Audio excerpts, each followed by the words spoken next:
Good evening and thank you for joining us. There's been yet another terrifying incident caught on video involving transports in this region. Two cars were forced off of Highway 1117 near Chappaqua on Saturday after three westbound transports took up all lanes of the roadway. This footage was posted yesterday on the Skilled Truckers Canada Facebook page. It shows two tractor trailers traveling side by side along a curvy section of a passing zone. The one on the right suddenly attempts to pass another transport in front of it, forcing the other rig into the oncoming lane.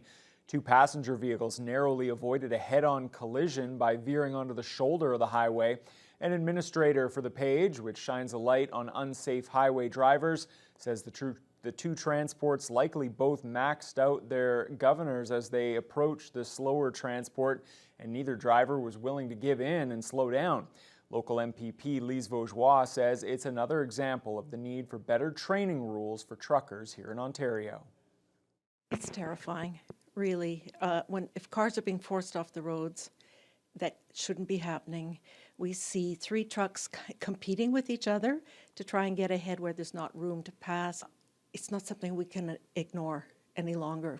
And if it has to be us in Northwestern Ontario who make the fuss that make the changes across the whole country, then let's do it. How urgent is this? I think it's desperate because it's happening again and again and again. OPP weren't available to comment today on the video. A report from city staff on Soccer Northwest's indoor turf facility proposal has been kicked back to September, months later than initially expected. Administration says it's because of additional direction from City Council. The most recent estimated price tag for the proposed facility next to the community auditorium rings in around $25 million. Drilling is currently being carried out to collect soil samples needed for the environmental assessment. Initially, there was a desire to have the report back in May, but Community Services Manager Kelly Robertson says that's not possible, as Council doesn't want to take big steps forward until the environmental assessment results come back. Staff have heeded Council's comments to approach the scope of work sequentially, so as not to, if any flags are raised through the process of the geotechnical studies, that we're not proceeding with works beyond what's required to address the environmental assessment phase of the project. The review of Soccer Northwest's concept will also include a traffic study, as well as building and foundation design analysis. The Indigenous Police Chiefs of Ontario have filed a human rights complaint against Public Safety Canada. The president of the group, who heads up the Treaty 3 Police Service, says Ottawa's chronic underfunding of police in their communities amounts to discrimination. Jessica Clement has the details. The complaint, which was filed on March 29th for the 9 First Nations police services in Ontario, is seeking $40,000 in damages per person for those living in communities served by First Nations police. It takes issue with the 1991 First Nations and Inuit policing program the federal government uses to fund its services, with many First Nations leaders saying it's suffering from a lack of resources. Kai Liu is the chief of Treaty 3 Police and also the president of the Indigenous Police Chiefs of Ontario. He says the finite amount of money in its budget has led to an underfunding of police, which has created ongoing challenges for First Nations policing services, including leaving various communities unpoliced. When someone calls the Treaty 3 Police, it could take anywhere from 1 hour to 3 hours for our officers to respond. We simply do not have enough officers to have officers in every one of our 23 communities 24/7. The program is governed by an underlying First Nations policing policy, which requires at minimum that First Nations benefit from the same standard of policing available to non-Indigenous communities. The complaint, which has been backed by the First Nations Police Service, states that the country has failed to deliver on those standards. The federal government previously said they would enact changes and declare First Nations policing an essential service. However, last week, the federal government has backed away from setting any timeline. Liu says he's not surprised that the timeline has been pushed back. He also says he doesn't see how the essential services legislation will automatically fix the chronic underfunding. If Canada is not willing to come to the negotiation table and adequately fund our current police services, I don't know how, if tomorrow there was an essential service legislation, how that would change the chronic underfunding. Lou is hoping they'll be able to sit down and negotiate with Public Safety Canada so that the First Nation communities can receive the same level of policing that non-Indigenous communities receive. The ability to call the police and have the police respond in a reasonable timeline, I don't think it's too much to ask. And our hope is that by working together with our federal government, that we could come to, we can find solutions that will provide the safety within our First Nation communities. The Chiefs of Ontario and the First Nations Chiefs of Police Association have added their support and plan to seek intervener status. Jessica Clement, TBT News. The president of the Northern Ontario School of Medicine University says it's up to Lakehead whether the medical school continues to operate its Thunder Bay campus on Lakehead's property over the long term. But Dr. Sharita Verma says Nazem U plans to grow its presence in Thunder Bay no matter what. The Northern Ontario School of Medicine was run jointly by Lakehead and Laurentian universities from 2005 until 2022, when it became a standalone degree-granting institution. Verma says they were able to establish a one-year relationship that keeps them at Lakehead until June 30th, and they would like to stay there for as long as possible. Nazem U and Lakehead both declined to comment on where those discussions currently stand, but LU did respond, saying it continues to nurture a future with Nazem U that builds on mutual strengths. Verma said no matter if they stay or have to move, she wants Thunder Bay and the Northwest to know that the school isn't going anywhere. Half our staff, half our students, half of our infrastructure is here in Thunder Bay. Whether it continues at Lakehead is up to Lakehead, but we're not leaving Thunder Bay. We would be aspiring to have very strong relationships with Lakehead and the city of Thunder Bay, because we see ourselves actually growing and building and expanding towards a significant, strong, not only clinical, but health professions future in the Northwest. And that includes our relationship with the hospital and the Research Institute. The two sides entered into a 5-year agreement last year that sees Lakehead support Nazem U's research activity by providing access to research and innovation services, supports, and shared research and lab space. Verma also points out that Nazem has a lease for its space at Lakehead for 15 years, which she hopes is respected, saying they have no reason to not want to continue the partnership. Donations have been pouring into the Regional Food Distribution Association just 2 weeks after it sent out an urgent plea for more food. Executive Director Volker Krom says the donations started out slowly, but now the organization is getting 400 to 500 kilos of food a day from various stores, plus donations from the public. He says they're not quite keeping pace with demand, but they've been able to improve the quality of hampers going out to various communities, as well as offering more variety. If the donations keep up for the next 20 days, they'll be able to fill more of the shelves and be able to sustain themselves for the next couple of months. Krom says he's touched by the amount of support the community has given. People in Thunder Bay and the area are so giving. They when they see a need, they respond instantly. They have been donating food coming through the door and cash, and that cash will be able to buy bulk and fill up what's missing over the next couple of weeks, and then go shopping and really restock the shelves at that point. So it's really quite exciting. Monetary donations can be made on the RFDA website, and physical donations are accepted at its headquarters on Syndicate Avenue from 8:30 to 5 on weekdays. The organization is also holding a food drive at the Home Hardware on Memorial until April 30th, where donors will be able to put their name in to win a gardening package. Well, the twists and turns of solving a Rubik's Cube became more popular in 2020 after the release of a Netflix documentary about the competitive cubers. And now an 11-year-old boy right here in Thunder Bay is putting up some impressive solve times and hoping to inspire more people to give it a try. Mitchell Ringos has more.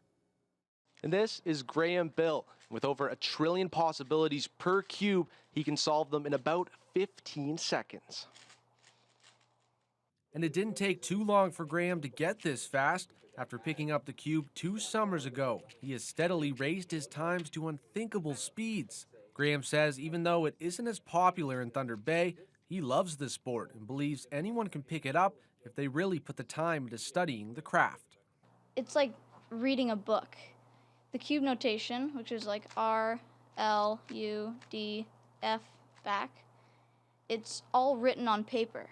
So you can kind of just read it, and then once you do the algorithm over and over and over again, you memorize it. And with such fast times, Graham wanted to test his skills competitively, so he made the trip down to Pickering with his dad, Stephen Bill, for his first World Cube Association event. I asked him if he was nervous. He's like, "Yeah, I'm nervous." But then when it came time to compete, those nerves just seemed to fall by the wayside, and he performed really well under pressure. So it was kind of neat. And compete he did, reaching the top 10% for average times in Canada, as he can currently solve a 2x2 cube in around 5 seconds, a 3x3 cube in 14 seconds, and a 4x4 cube in 1 minute and 30 seconds. And even though competing is a goal for Graham, he says he's taken a lot more than just fast times away from the sport. How somebody would normally look at solving the cube, they solve one side, and solve another side, and solve another side. You have to solve it from the bottom layer, middle layer, top layer. So you solve it from the bottom up instead of just solving one side at a time. So that kind of makes me look at life differently. With the WCA North America Championship announced for 2024, Graham says he has a lot of time to shave off if he wants to head down to Minneapolis and compete, but says in the meantime, he is looking to grow the sport locally by starting a speed cubing club right here in Thunder Bay. Mitchell Ringos, TBT News. Very impressive. Well, another snowmobiling season is coming close to the end. Officials with Thunder Bay Adventure Trails announced today that they'll no longer groom any of the trails, and they've also changed the status of the trails to reflect the recent snow melt. So we turned our trails from green, which is available, to yellow, which means limited. And under the limited status, that means that we do expect some possible hazards on the trails. Tops of the hills could be some bare spots. Pretty much every road that is plowed that we use through the winter will be bare crossings and whatnot. And stumps and rocks may start showing up through the base of the trail. So really with the yellow, yellow means caution, and really be aware of what you're riding on. Groomer coordinator Adrian Tessier says they'll monitor the trail conditions regularly and will keep them open as long as they're safe to use. Snowmobilers should check the interactive provincial trail guide for the status of each trail before heading out. Tessier says with the warm temperatures this week, there may only be a few days left to go for a ride.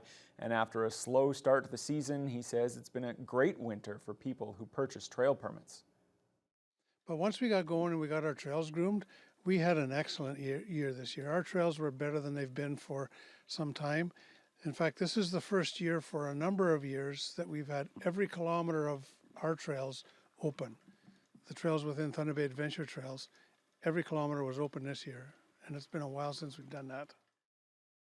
Today's warm temperatures provided the perfect conditions for Loch Lomond ski area and its annual Slush Cup this afternoon.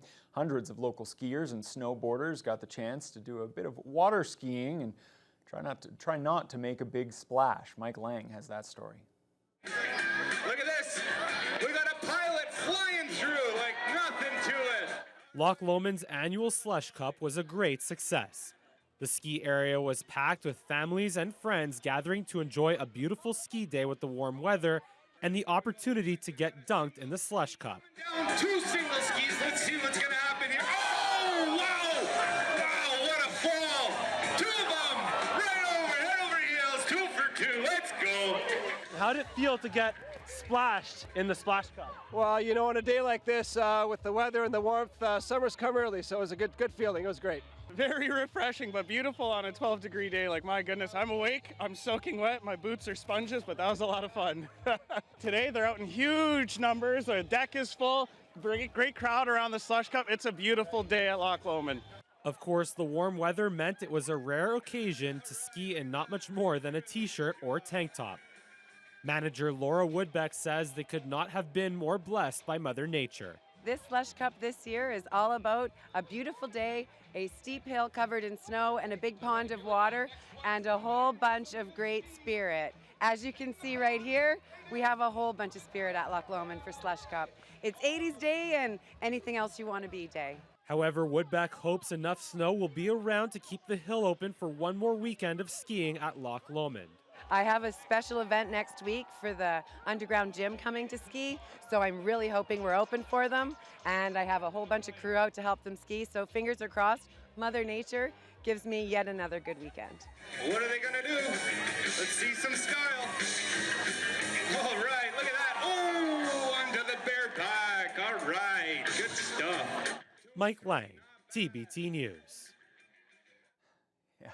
Mitch, a lot of people out enjoying the Yes. warm temperatures today. I mean, look at that number behind you. That's absolutely fantastic. Very warm out today. It didn't feel like anything like we felt the past couple weeks. And for the first time on the weather desk, no snow predicted from me for today. Warmer temperatures. It was a little cooler this morning, down to -2, feeling like -5. But like we said, warming up throughout the day to a high of 17. We saw plenty of sunshine as well. Some clouds flowing through the skies throughout the day, but plenty of sunshine. The wind from the southwest gusting from 5 to 25 kilometers an hour. But most of the wind came a little bit later in the day. Now, as we head farther west over in Kenora and Dryden and Fort Frances, temperatures still warm. They saw plenty of clouds along with some fog that's going to be heading in later tonight, but warmer conditions heading to Atikokan and Upsala, sitting at 16. Similar conditions as we move farther northwest to Red Lake and Pickle Lake. A little cooler at 14 in Pickle Lake, but those temperatures still very warm, along with Sioux Lookouts. Also seeing clouds and some fog tonight. While in Armstrong, they saw plenty of sun throughout the day. Currently, those clouds rolling in. They're going to stick around tonight. Temperatures also sitting around 15 in Greenstone, while farther east, temperature a little cooler in Sault Ste. Marie, currently at 10. They could see some showers tonight. They saw a little bit of showers earlier in the day, so not the nicest temperatures, but still seeing it around 10 for the day, which is nice. Now tonight, the temperature is not too cold, only dropping down to 4. So we've been seeing -13s the past couple weeks, so this is nice to see. Partly cloudy skies throughout the night. The wind is going to pick up, gusting from 13 to 37 kilometers an hour, but the temperatures, they're continuing to rise. More warm temperatures throughout the week. I'll have that in a little bit. Okay, thanks a lot, Mitch. Well, there's been another mass shooting in the U.S., this time at a bank in Louisville, Kentucky. We'll have all the details for you as your Monday News Hour continues. Within 3 minutes of being dispatched, officers arrived on scene and encountered the suspect almost immediately, still firing gunshots.